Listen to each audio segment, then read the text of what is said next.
예, 우리 수요일 저녁 시간마다 요한계시록 말씀을 우리가 함께 나누고 있습니다.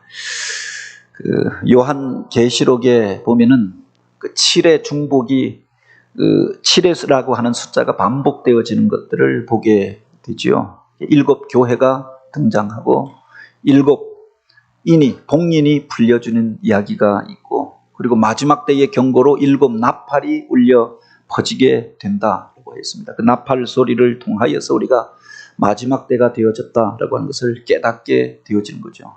사람들을 일으키고 또 각성하고 경고하는 의미로 바로 이런 일들이 마지막에 일어나게 될 것이다 라고 했고, 7번째 나팔이 울려 퍼질 때 바로 마지막 심판, 7 대접의 심판이 이 땅 가운데 쏟아지게 될 것이다.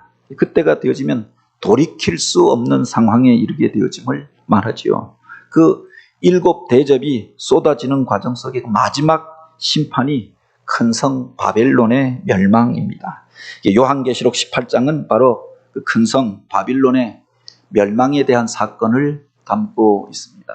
과거에 예루살렘의 멸망의 장면을 그린 그림인데, 그 예루살렘이 멸망하던 때와 같이 큰 성을 자랑하던 바빌론이 멸망하던 때와 같이 이 땅의 마지막이 오게 될 것이다. 18장은 그 바벨론의 멸망에 대하여서 기록하고 있습니다. 계시록 14장에 보면 이제 6번째 나팔이 울려 퍼지고 그 7번째 나팔이 울려 퍼질 때 새 천사가 나타나서 마지막 때를 살아가는 성도들에게 주시는 3가지 메시지를 전합니다. 그 첫 번째가 이제 하나님의 심판이 이 땅 가운데 이르게 될 것이다. 그 이전에 우리는 7 봉인이 풀려질 때 세상에 이런 기근과 미혹과 또 믿는 자들이 순교당하는 일들과 이런 일들이 있을 것이다 라고 하는 걸 들었습니다. 근데 그게 끝이 아니고 그건 역사의 과정 속에서 이런 영적 싸움이 있을 것을 가르쳐 주는 것이었고, 7 나팔이 울려 퍼질 때 그때가 바로 마지막 때가 되어짐을 우리에게 알려주는 거죠. 그런데 이제 마지막 나팔, 7번째 나팔이 울려 퍼지기 전에 마지막 때를 사는 성도들을 향하여 너희 가운데 이런 나팔 소리가 주변에서 울려 퍼지고 있다라고 하면 너희가 반드시 기억해야 할 것이 있다. 새 천사가 나타나서 가르쳐 주신 말씀이 있는데, 바로 그 첫 번째 천사가 바로 하나님의 그 심판이 이 땅에 이르게 될 것이다. 너희가 하나님을 두려워하고 그에게 영광을 올려드리라.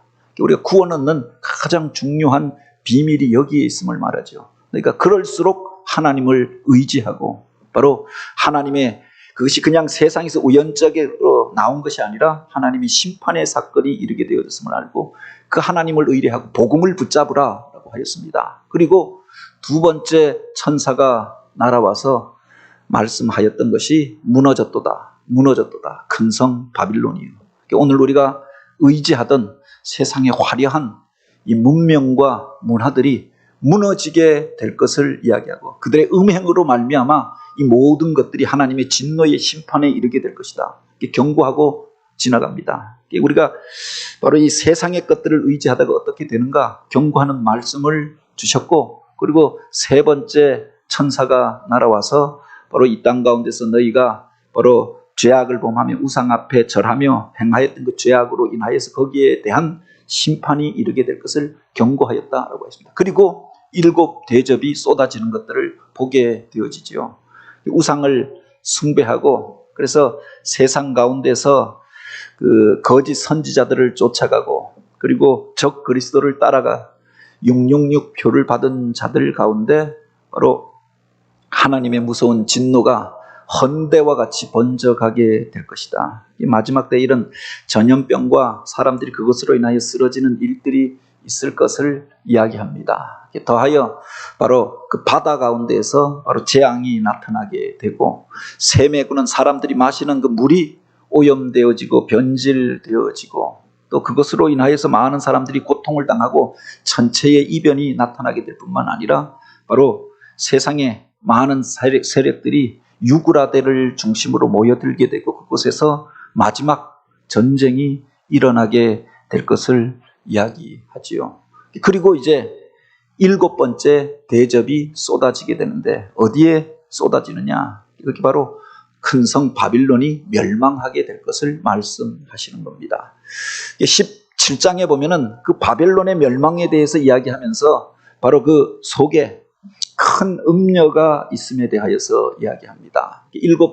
7대접을 가진 7번째 천사가 와서 바로 그 물 위에 앉아있는 큰 음녀가 받을 심판에 대하여 이야기하노라. 7번째 대접이 무엇 때문에 쏟아지게 되고 누구를 향하여 쏟아지게 될 것인가? 큰 음녀를 향하여 그 바다 위에 물 위에 앉은 그를 향하여서 쏟아지게 될 것이다. 성경 안에서 바다라고 하는 것, 물이라고 하는 것은 세상 열국을 이야기하는데 그 위에 올라앉아서 화려함을 자랑하던 그에게 하나님의 진노의 심판이 이르게 될 것을 이야기하지요. 그가 짐승의 위에 타서 그 앞에 보면 바다로부터 올라왔던 짐승이 있다라고 했습니다.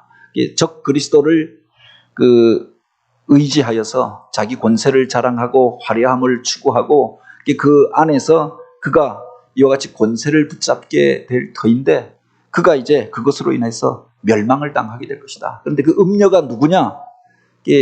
17장 5절에 보면 그렇게 이야기하죠. 그 이마에 이름이 기록되었을 때 비밀이라. 지금은 그것이 감추어져 있는데 그 뒤에 보면 큰 바빌론이라.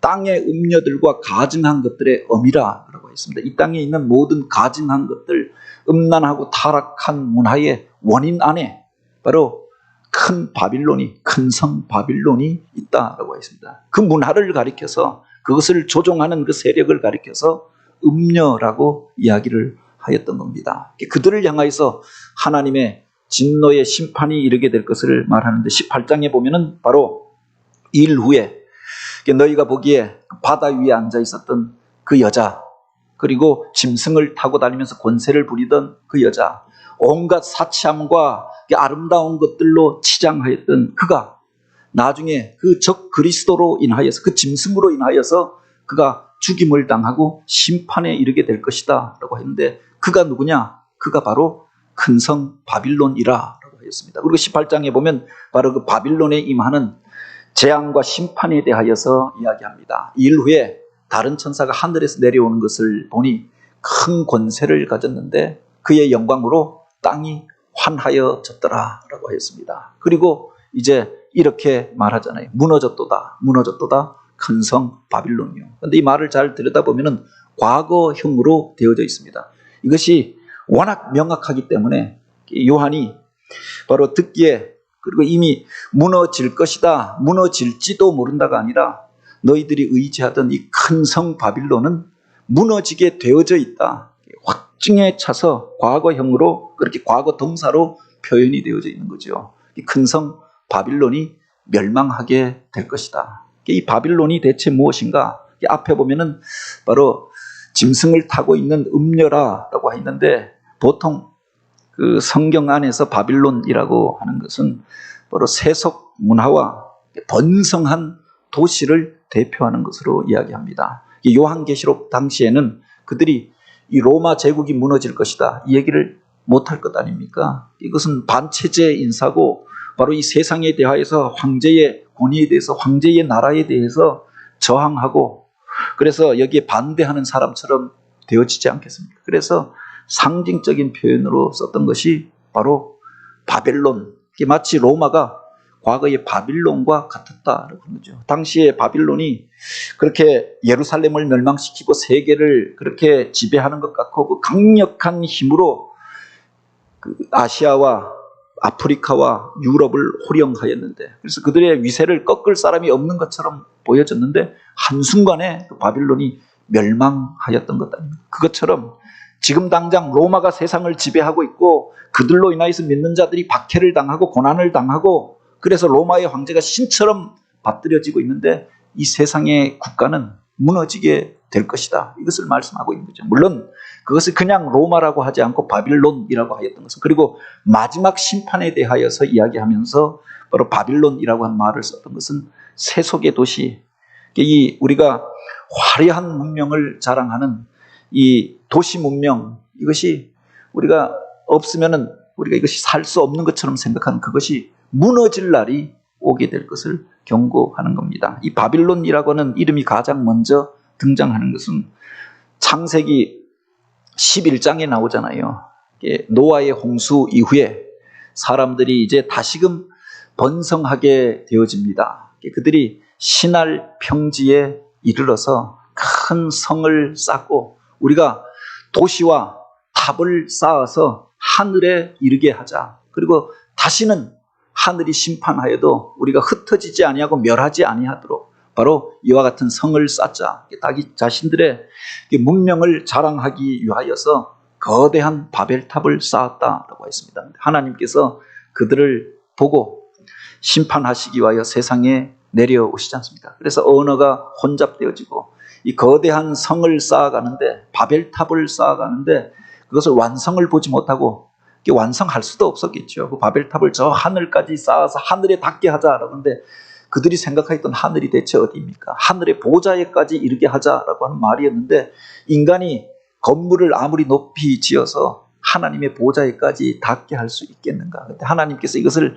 어리석게 보시고 그들 안에 있는 교만함을 보시고 타락함을 보시고 그들을 흩으셨다라고 했습니다. 성을 쌓다가 언어가 혼잡되어져서 민족 간의 분쟁이 일어나게 되고 결국 그들이 흩어지게 되어졌던 거죠. 그때는 흩어졌는데 그 바벨탑의 역사가 끝난 것이 아니라 바로 그들이 가는 곳마다 도시 문명이 일어나게 되어졌던 거죠. 그래서 우리가 이야기할 때 세계 4대 문명의 그 첫 출발점이 어디냐? 바로 유브라데 티그리스강 유역 그 중심에 있었던 도시가 바벨이었던 겁니다. 그것을 고대 바빌로니아라고 이야기하지요. 그 제국은 무너졌지만 그 이후에 또한 함부라비 때 신바빌론이 일어나서 세계를 제패합니다. 그리고 그 무렵에 나일강 유역의 이집트 파라오의 문명이 일어나게 되어지고 동쪽으로 이르러서 황하와 양쯔강 유역에서 중국 문명이 일어나게 되어지고 또 인도로 이르러서 인더스강, 겐지스강 유역에 인도 문명이 일어나게 되어집니다. 이게 4대 문명이라고 이야기하죠. 이게 문명이 어디서부터 일어났느냐? 도시를 중심으로 하여서 일어났고 바벨론의 문화가 바로 이와 같은 도시 문명 속에 스며들어 있고 이것이 번성하면서 지금까지도 수많은 도시들이 일어나게 되어지고 그 속에서 사람들이 그 현란함에 취하여서 살아가게 되어지고 있지 않습니까? 우리가 과연 지금 살아가고 있는 이 문명들이 무너지게 된다고 하면은 어떻겠는가? 그런데 성경은 마지막에 너희가 의지하는 그 문명이 무너지게 될 것에 대하여서 이야기합니다. 왜 무너지느냐? 여기 보면 그렇게 말하고 있죠. 귀신의 처소와 각종 더러운 영이 모이는 곳과 각종 더럽고 가증한 새들이 모이는 곳이 되었도다. 그 속에 영적인 타락이 있다라고 합니다. 이 마귀 사단이 여기 보면은 귀신의 처소와 더러운 영들이 모이는 것과 각종 더럽고 가증한 새들이 모이는 곳이 되어졌다라고 하였는데 악한 영들이 도시로 몰려들게 되어지고 그곳에서 깃들게 되어졌다. 우리가 무슨 음습한 곳이 있으면 거기에 바이러스, 박테리아 뭐 이런 것들이 막 번성하여서 일어나게 되는 것 아닙니까? 병균이 창궐하게 되어지잖아요. 음습한 동굴 안으로 그런 그 동물들이 이렇게 모여들게 어둡고 침침한 곳으로 그것들이 모여드는 것처럼 이 도시 안에 바로 이와 같은 악하고 타락하고 음란하고 죄악된 문명들이 그 이면에서 영적인 세력들이 이곳에서 역사하게 되어졌다라고 하는 거죠. 우리가 먼저 보아야 할 것이 바로 겉으로 드러나 있는 도시의 화려함이 아니라 그 이면에 있는 영적인 역사들, 마귀 사단의 역사를 그에 의해서 조종당하는 악한 영들의 역사에 대해서 음란하고 패역한 영들의 역사에 대해서 바라보는 게 필요하죠. 바로 그 성에 대하여서 하나님께서 멸망을 선포하시는 겁니다. 그때 너희는 그 가운데서 행하여 이 세상의 풍조를 따르고 공중권세를 잡은 자를 따랐으니 불순종의 아들들 가운데서 역사하는 영이라. 이 도시 안에서 역사하는 많은 문화들 가운데 그 배후에 악한 영들이 있다라고 하는 겁니다. 그래서 바울도 그렇게 말하지 않았습니까? 너희가 우리의 싸움은, 우리의 진정한 씨름은 그렇게 정사와 권세와 그리고 이 도시의 어둠에 세상의 주관자들과 그리고 하늘에 있는 악한 영들에 대함이라고 했습니다. 우리가 진짜 싸워야 할 것은 세상의 권세를 잡고 있고 그 문화의 이면에서 역사하고 있고 악한 자들을 조종하여서 행하고 있는 그 뒤에 있는 악한 영들에 대하여서 싸워야 한다라고 하는 거죠. 그런데 바로 하나님의 심판이 그렇게 그 악한 영들을 향하여 내리게 되어진대. 그 타락을 통하여서 이 도시가 바로 음란하고 패역하고 악한 일들이 도시 가운데서 일어나게 되어졌음을 이야기하는 겁니다. 더하여 이것이 영적인 타락은 도덕적인 타락으로 이어지게 됩니다. 악한 영이 깃들게 되어지면 도덕에 대한 개념이 무너지잖아요. 그리고 그것은 정치적인 타락으로 이어지게 된다고 하는 겁니다. 18장 3절에 보면 음행의 그 진노의 포도주로 말미암아 만국이 무너졌으며 또 땅의 왕들이 그와 더불어 음행하였으며 땅의 상인들도 그 사치의 세력으로 치부하였도다. 영적으로 타락하게 되어졌는데 그들이 세상의 권세를 가진 자들을 조종하면서 만국 가운데에서 하나님의 법이 무너지고 하나님의 공의가 무너지고 바람직한 관계가 무너지게 되어졌다라고 하는 거죠. 우리가 겉으로 보기에는 뭐 무슨 김정은이가 문제인가, 또는 중국의 시진핑이 문제인가, 아니면 미국의 트럼프가 문제인가. 그 사람들 이면에서 사실은 어떤 사람 이면에서 권력자들의 이면에서 그 안에 있는 악한 품성들을 추동하면서 악한 일들을 만들어내는 악한 영이 있음을 우리가 아는 것이 필요하죠. 그런데 그 악한 영이 그냥 작은 사람 도적질하고 거짓말하고 싸우는 술주정뱅이 그 사람을 통해서도 역사하지만 권력을 가진 그 사람을 통하여서 사실은 하나님의 공의와 질서와 제도와 그것을 무너뜨려 버린다고 하는 겁니다. 그래서 먼저는 이 영적인 타락이 정치적인 타락으로 이어지게 되어지는 거죠. 물론 그렇다고 해서 우리가 정치적인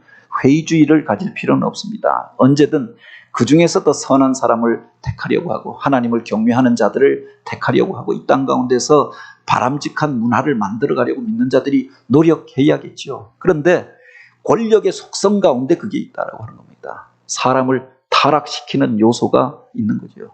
멀쩡하고 괜찮던 사람이 정치를 하다 보면은 오래 하다 보면은 그 안에서 교만함이 들어가게 되고 정치의 원리를 따라서 움직이게 되어지는 겁니다. 그래서 절대 권력은 절대 부패한다라고 이야기하잖아요. 그래서 견제하는 장치들이 필요하고 끊임없이 스스로가 갱신되어지고 또 세상 가운데서 개혁되어지는 노력들이 필요한 거죠. 우리가 보통 그것을 가지고 싸웁니다. 그런데 모든 사람 안에 양자적인 요소가 있잖아요.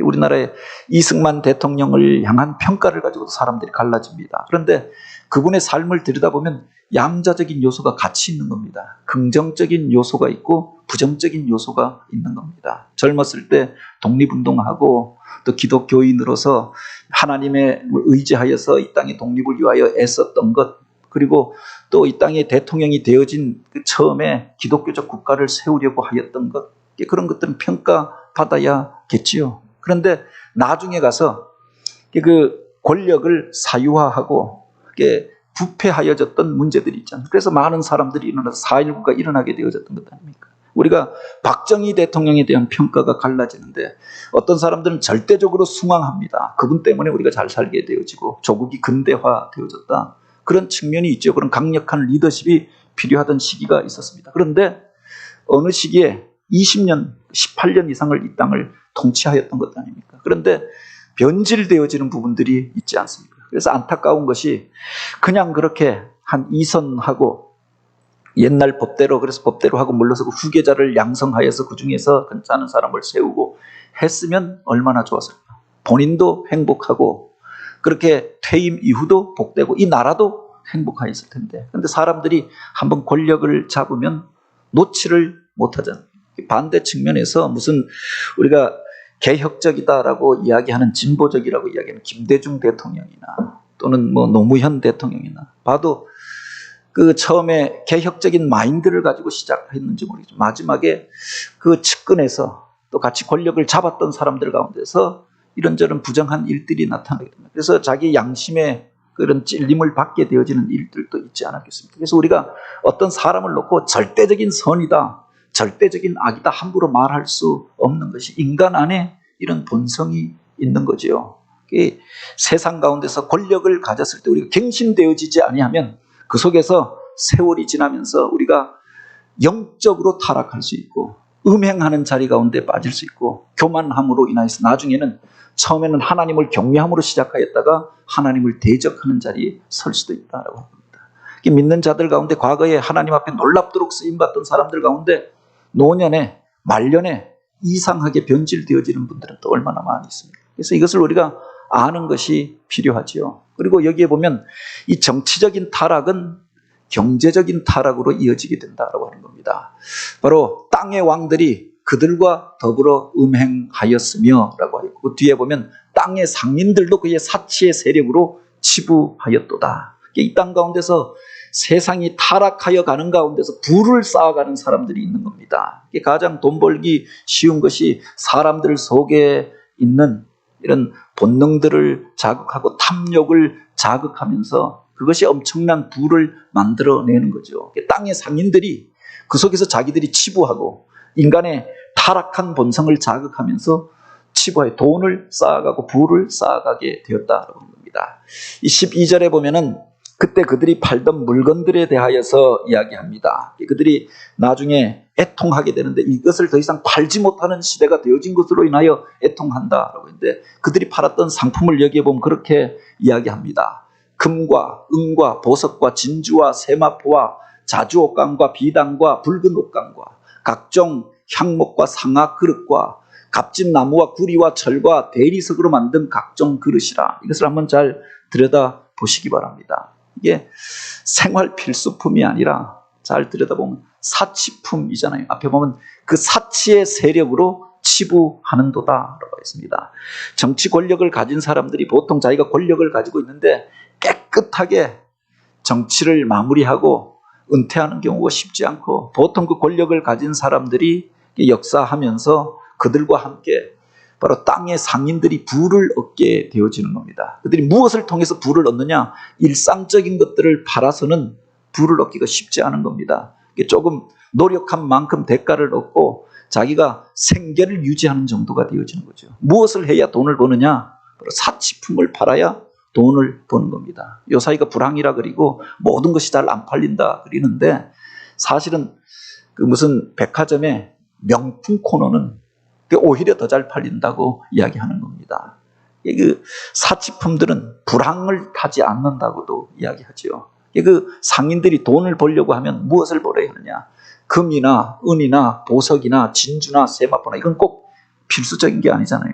자기의 권세를 자랑하고 화려함을 자랑하고 인간의 사치의 본능을 자극하는 것들입니다. 옷감도 그냥 옷감이 아니라 자주옷감, 왕들이 입고 귀족들이 입던 옷감, 붉은 옷감, 비단, 그리고 각종 향목, 그릇도 그냥 그릇이 아니라 녹그릇이 아니라 그렇게 질그릇이 아니라 상아 그릇이다. 남들보다 더 특별한 데다가 담아서 먹고 싶은 겁니다. 값진 나무와 구리와 철과 대리석으로 집을 지어도 그냥 돌로 흙으로 짓는 게 아니라 대리석으로 짓고자 하는 겁니다. 남들보다 더 나은 것들을 나타내고자 하는 것들이 인간의 본성 속에 있고, 자기가 왕이 되어지고 싶고 자기가 신이 되어지고 싶은 욕구를 자극하면서 남들과 다른 그 무엇들을 가르치는 거죠. 그래서 그런 이야기들을 합니다. 경제적인 활동 자체가 나쁜 것은 아닙니다. 우리가 이 땅 가운데서 땀 흘리고 일해서 수고의 열매를 먹는 것, 이것은 복된 일이죠. 그래서 그것이 유통케 하는 게 경제 활동이 아닙니까? 그리고 정부 당국자들이 이것이 잘 유통될 수 있도록 정책을 마련해 줘야 하는 겁니다. 그런데 경제가 발달해 가다 보면 사람들 가운데서 어느 선 이상을 넘어지게 되면 인간의 사치심을 자극하는 문화들이, 참고로 그들이 돈을 벌게 되어지는 겁니다. 그래서 그런 이야기들을 합니다. 보통 연봉으로 따지면은 4천, 5천 뭐 이렇게 연봉 받아갖고는 사람들이 타락할 수 없다. 자녀들 교육하고 자기 집 한 채 사고 뭐 적금 붓고 노후 준비하고 그렇게 하면 6천, 7천. 그런데 7천이 넘어서고 8천이 넘어서게 되면 사람들이 바로 여유 자금이 생기는 겁니다. 그거 다 하고도 자녀들 교육시키고 먹고 살고 옷 입고 생활의 필수적인 것들을 다 하고도 돈이 넘치게 남게 되어지는 겁니다. 그러면은 약한 자들을 돕고 주님의 영광을 나타내는 일들을 위해 쓰는 게 아니라 바로 돈이 남으니까 그냥 먹고 마시는 게 아니라 좀 더 자극적인 것들을 먹고 마시려고 하는 거죠. 그냥 입는 것이 아니라 좀 더 고급한 옷들을, 그래서 남들보다 더 좋은 것들, 명품을 찾게 되어지는 겁니다. 차를 타도 운송수단으로서 차를 타는 게 아니라 화려한 자기의 권세를 자랑하는 특별한 차를 타려고 하게 되어지는 거죠. 그러면서 바로 인간이 본질을 떠나게 된다라고 하는 겁니다. 살면서 이 땅 가운데서 우리가 생계를 위하여 삶을 위하여 사는 게 아니라 바로 자기를 나타내고 자랑하는 것들로 치달아가게 되는 거죠. 마귀 사단이 이 풍요함을 통하여서 인간의 영혼을 타락시킨다고 합니다. 영적으로 깨어있는 사람들은, 경건한 사람들은 하나님께서 복을 주셨을 때 그 복을 사용할 줄 아는 사람들이 아닙니까? 그래서 하나님의 영광을 나타내고 선한 일들을 행한다고 하면 그 사람을 통해서 하나님의 영광이 나타나게 되는 거죠. 그런데 많은 경우에 바로 이 화려한 도시의 문화가 돈 쓸 데를 만들어 놓은 겁니다. 그래서 특별한 무슨 룸사롱을 만들어서 더 자극적으로 그들만 모여서 몇 천만 원씩, 하룻밤에 몇 천만 원씩 먹고 마시게 만들고 돈 쓰게 만들어 놓는 겁니다. 그게 인간을 점점 타락한 문화로 이끌어가는데, 여기에 보면 그 상인들이 이제는 무엇까지 파느냐, 맨 뒤에 보면은 바로 종들과 사람의 영혼들이라 라고 했습니다. 인간까지 이제 팔고 사게 된다. 하나님의 형상으로 지음받은 그들을 돈으로, 노예로 삼고, 그래서 사람을 팔고 사는 겁니다. 사람의 영혼까지 팔고 사게 되어지는 거죠. 세상이 타락하면 경제적으로 우리가 타락하게 되어졌다라고 하는 증표가 뭐냐, 사람을 돈을 주고 사는 겁니다. 사랑해서 사랑의 관계를 맺는 게 아니라 돈을 주고 성을 사는 겁니다. 돈을 주고 인간을 부리고 조종하는 겁니다. 이렇게 되어진다. 그 배후에 악한 영들이 있음에 대하여 이야기하죠. 더하여 뒤에 보면은 그들의 영적인 교만과 자아 도취에 대하여서 이야기합니다.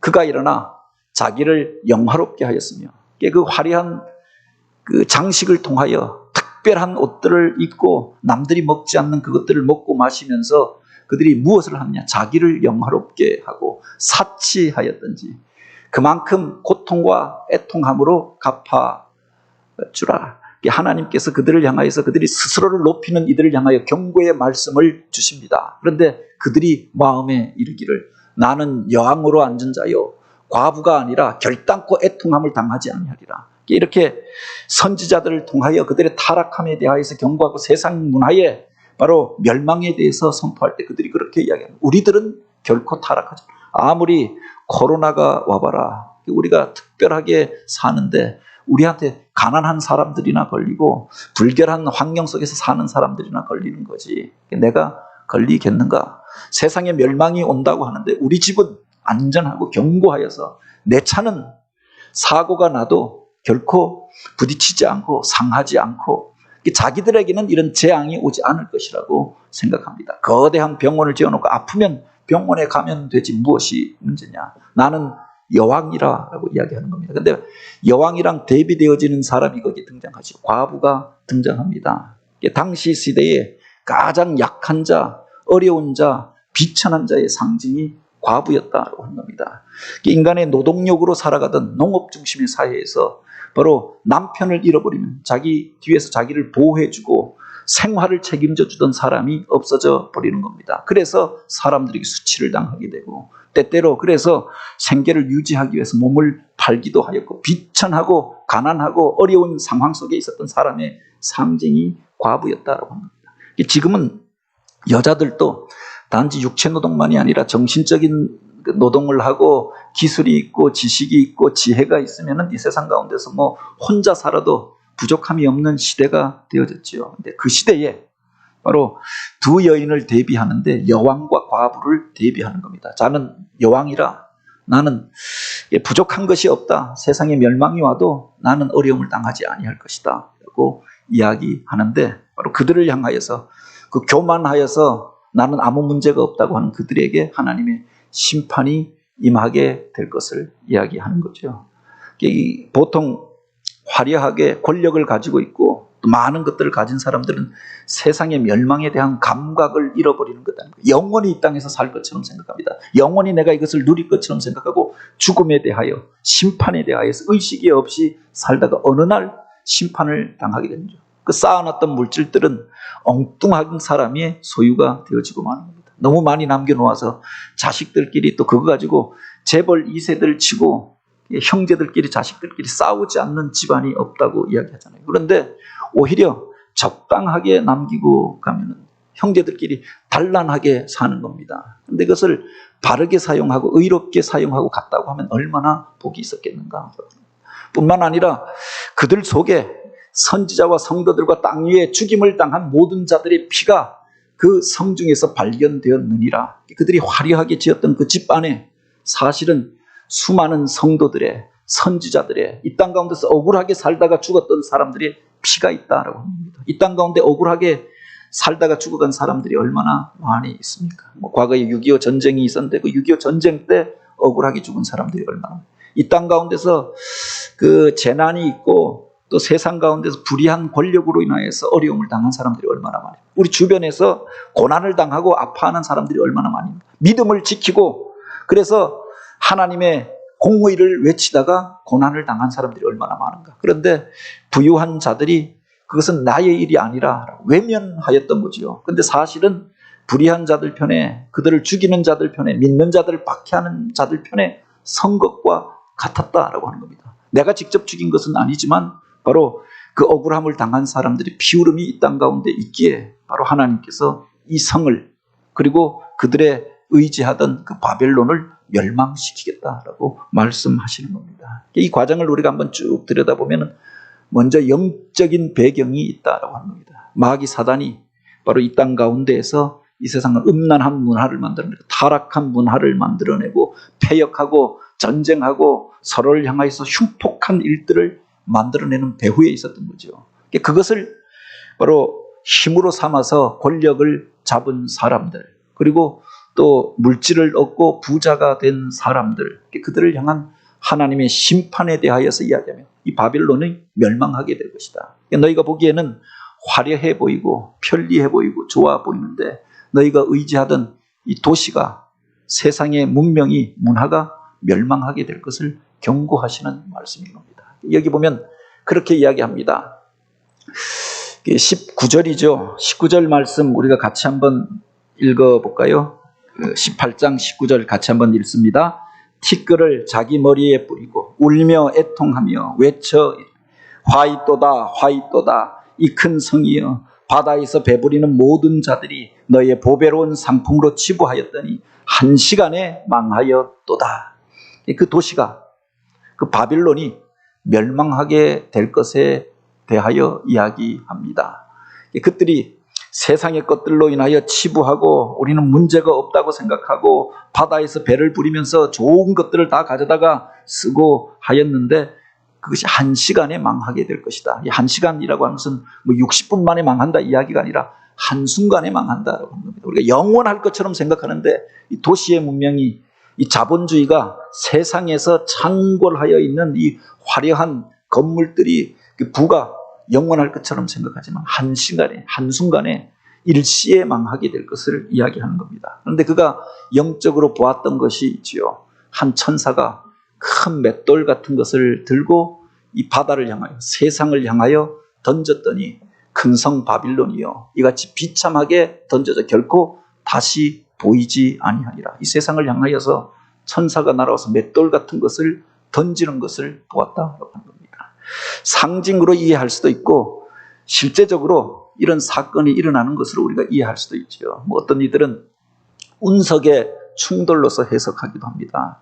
우리가 지구가 평안하게 365일 이렇게 태양의 주위를 돌고 있고 한 달 동안 달이 또 지구를 돌고 있고 지구가 하루에 한 바퀴씩 이렇게 또 자전을 하면서 돌고 있지 않습니까?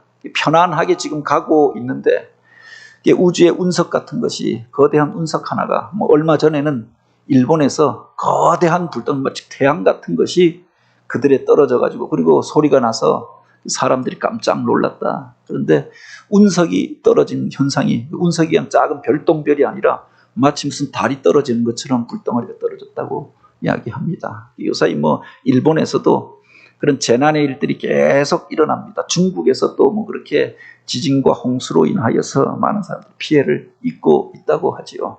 이런 운석이 떨어지는 것들을 본 것이 아닐까 이렇게 해석하는 사람도 있고, 어떤 이들은 이 원자 폭탄이 쏟아져 내리는 것들을, 그때 그가 무슨 요한이 미사일이라고 하는 것을 알았겠습니까? 비행기에서 폭격하는 그 폭탄이라고 하는 것을 비행기를 알았겠습니까? 그런데 그것이 떨어져서 거대한 불이 일어나면서 세상의 도시의 문화들이 한순간에 잿더미가 되어지는 것들을 보고 바로 이 큰 성 바빌론이 멸망하게 될 것이다. 너희가 의지하던 그것이 한순간에 하늘에서 천사가 맷돌 하나만 던져도 무너지게 될 것을 이야기하는 거죠.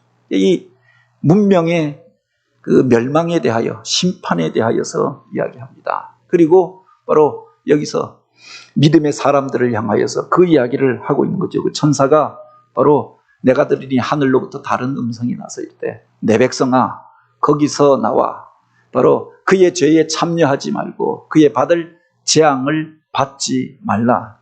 성도들을 향하여 주시는 말씀이 바로 여기에 있지 않습니까? 마지막 때에 하나님의 심판이 있음을 알라. 첫 번째 천사가 날아가며 외쳤다라고 했고, 또한 두 번째 천사가 너희가 의지하던 그 성 바빌론이 멸망하게 될 것이다 라는 것을 경고하십니다. 믿음의 성도들을 향하여서 너희가 그것을 의지하고 살지 말라. 그곳에서 나오라 계속 이야기를 하는 거죠. 우리가 세속의 문화를 따라서 세상 사람들이 살아가는 방식을 쫓아가다가 같이 멸망할 수 있다는 겁니다. 우리가 기억해야 할 것이 과거의 고대의 바빌론의 문명이 멸망하기 전에 하나님께서 아브라함에게 나타나셔서 너는 이 본토 친척 아비 집을 떠나라 명령하십니다.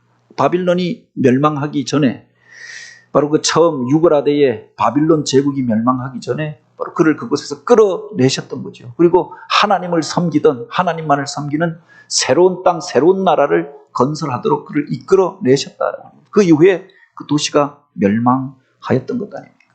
그가 이제 그 가나안 땅 입구에 이르게 됐을 그 조카 롯이 소돔과 고모라로 들어갑니다. 그것이 도시에서 나왔던 사람이니까 비슷한 도시가 있으니까 바로 소돔과 고모라를 좋게 여기서 그건 성에 들어가서 화려한 도시의 문화에 취하여서 살고자 하였는데 천사들이 찾아와서 그에게 주었던 말이 그 성에서 나오라. 그 성에서 나오라. 그 성의 죄악의 관영함으로 인해서 하나님께서 심판하시고자 하였던 것 아닙니까? 믿음의 성도들을 향하여서 바로 너희가 속하였던 그 문화 가운데서 죄악된 자리로부터 나오라고 초청하시는 겁니다. 이스라엘 백성들이 애굽에 내려가서 그것에서 번성하였지만 하나님께서 그들을 이끌어내십니다. 그리고 바로 그들 가운데 새로운 나라, 거룩한 나라를 세우게 하였던 것 아닙니까? 지금도 오늘 우리들을 향하여서 세상이 살아가는 방식이 아니라 너희가 의지하던 그 문화가 아니라 그 바빌론으로부터 나오라라고 초대하시는 겁니다. 그리고 그것으로 인하여서 너희가 두려워하지 말고 이 땅에 심판이 온다고 하니까 이 도시가 우리가 의지하던 도시 문명이 망하게 된다고 하니까 그것 때문에 근심하고 염려하는 것이 아니라 오히려 기뻐하고 즐거워하라. 믿음의 사람들이 하나님을 의지하고 결단하였던 그들과 함께 하시는 하나님으로 인하여서 오히려 그것이 우리를 구원하기 위한 사건이 될 것을 이야기하는 거죠. 그 도시 안에 살던 노아를 향하여서 나오라고 하시고 방주를 짓게 하십니다. 그 방주는 그들이 구원을 얻는 통로가 되어지잖아요. 그들의 영혼을 갉아먹고 그들을 타락시키고 그들 또한 멸망으로 이끌어가던 세속으로부터 구별된 자리로 나오게 하기 위한 바로 그것을 준비하였던 겁니다. 그곳에서 하나님의 구원하심을 입었던 성도들이 나와서 할 수 있는 일이 무엇입니까? 구원의 하나님 앞에 찬양하고 제사하고 예배했던 것 아닙니까? 마지막이 이르렀다라고 하니까 두려워하고 근심하고 염려하고 그래서 침체에 빠져서 살아가는 것이 아니라 그럴수록 그럼에도 불구하고 하나님을 의지하는 자들을 하나님께서 구원하시겠다. 내가 너희를 살게 하리라. 그리고 너희에게 영원한 생명을 허락하시리라. 너희 영혼을 갉아먹고 너희를 타락한 자리로 이끌어가고 왜곡시키는 그것들을 멸하기 위해서 이와 같은 사건들을 일으키심을 말씀하고 있는 거죠. 그런 이들이 있습니다. 이건 무슨 도시 문명만이 아니라 우리가 이 도시를 떠나면 살지 못할 것처럼 생각합니다. 어느 날 갑자기 우리가 과거로 돌아가게 되었다.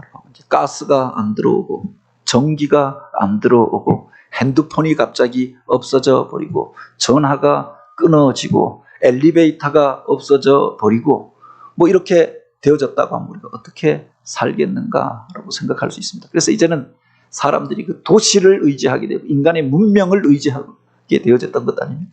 하나님보다 이것을 더 의지하게 되어졌다고 하는 겁니다. 그래서 하나님을 예배하는 자리를 떠나서 엉뚱한 것들을 보다 비본질적인 것들을 본질로 붙잡고 살게 되어졌던 거죠. 이것을 가리켜서 바빌론이라고 이야기하는 겁니다. 그 큰 성 바빌론으로부터 나오라. 때때로 우리가 그래서 많이 가지고 있지만 그 속에서 포기해야 할 것들이 있고, 또한 더 단순한 삶으로 돌아갈 필요가 있고, 비본질적인 것들 때문에 이 땅에서 사치와 물질을 쌓기 위해서 싸우고 경쟁하는 것이 아니라 어떤 부분들은 내려놓아야 할 것들이 있다라고 합니다. 그것이 하나님의 영생을 누리고 자유함을 누리고 하나님이 주시는 천국의 기쁨을 누리면서 살아가는 비결이 되어질 것이다. 오늘 우리가 나와야 할 바빌론은 어디인가? 오늘 우리가 하나님을 의지하고 그래서 구원의 자리 가운데 쓰임받는 교회요 성도들이 되어지길 주님의 이름으로 축복합니다.